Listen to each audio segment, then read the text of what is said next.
All right, welcome back. We have some more questions. Once again, the panel. Chuck Bork, we're going left to right. Chris St. Martin, Cooper Fournette, and Lee Hoffus. And we're going to go to Cooper right now.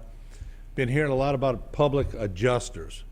I'm sure everybody now knows in Terrebonne Parish and Lafourche Parish, they've heard public adjuster. Do people need one? Public adjusters are experts that are hired by homeowners to document damage to the house. And the public adjusters work for the homeowners. But different states regulate public adjusting different ways. In Louisiana, public adjusters can't negotiate with the insurance company on a homeowner's behalf. And they also can't charge a contingency fee. So one of the things that we see is when there's a large loss, adjusters coming from other states, maybe not being familiar with Louisiana laws. So they are an important part of the process, but you want to vet them. Make sure you're not signing a contract with them on a contingency fee, and just be understanding that they're not going to be able to negotiate with the insurance company on your behalf. In my opinion, the best setup from what we've seen in results is to have a public adjuster and an attorney working together on the homeowner's claim. Okay, so they can't come in a contingency fee, like say we want 10% of 15. That's illegal Right. in Louisiana? In Louisiana, public adjusters are not supposed to charge a fee based upon the percentage of what they write. And a lot of, like I said, out-of-state adjusters that are coming in maybe might not be familiar with the law specific to Louisiana. So I'm you glad just you wanna told me be that, sure because of I've that. heard a lot of that. Right, Well, right. And if I can interrupt, Yeah. Martin, that's one of the things, though, and Cooper said that, is the public adjusters work a lot with attorneys, and that's something we've done a good job of vetting the public adjusters that are going to work with us on the claims. And so if you get to that point, that's one of the things we invite you to give us a call. The team that's here today is going to be working on those claims, and we can give some suggestions and some recommendations on public adjusters. Most of these people that Lee and Cooper worked with, handling hundreds of claims over in the Lake Charles area. So we know who they are, we know how they work, and we know that they put out a good product. Yeah, y'all got a pretty good track record after those two in Lake Charles. Lee, let me ask you, deductibles. Are all deductibles the same, or are they all different? No, I mean, every deductible, every insurance policy is different on deductibles. A lot of times, for instance, years ago before Katrina and Rita happened in 2005, everything was a fixed price deductible, $1,000, $5,000. And then insurance companies started inputting percentage-based deductibles, 1%, 5%. I've seen some as high as 10%. What you want to be aware of is what your deductible is, because what that's going to go on is the amount that you're going to have to absorb out of pocket is based on, if you have a percentage deductible, it's going to be based on what the insured value of your home is. Easy math, if it's a $100,000 home and you have a 1% deductible, you've got to come out with $1,000.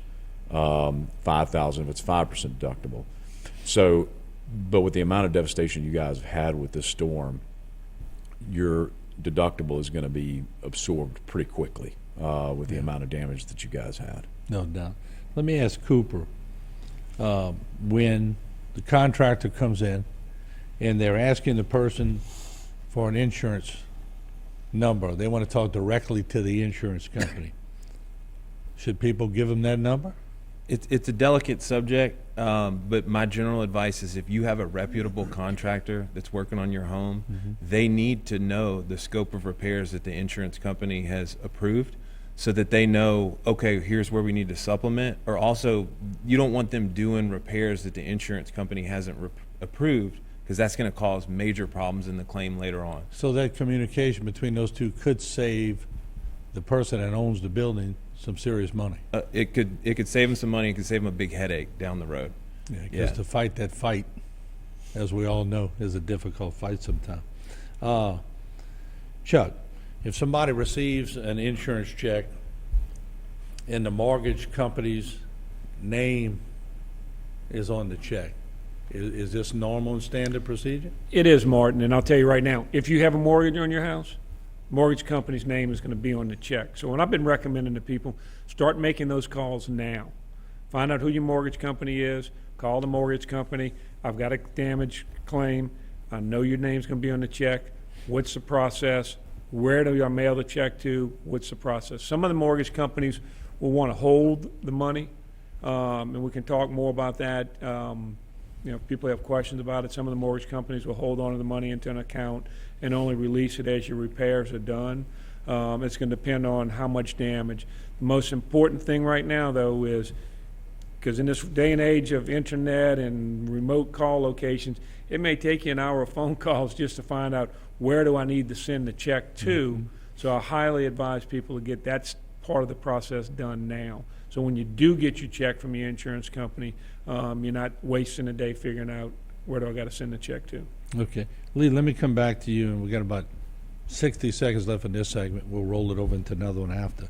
Damaged contents. How do you get paid for damaged contents? First thing you want to be aware of is document. You want to make lists of everything. You want to take photographs of everything.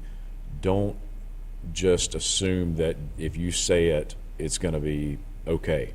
What we saw after Laura and Delta was people would have damaged contents. They would throw them out, put them in a dumpster, and they were gone. And then when the insurance company comes and says, hey, what about these contents?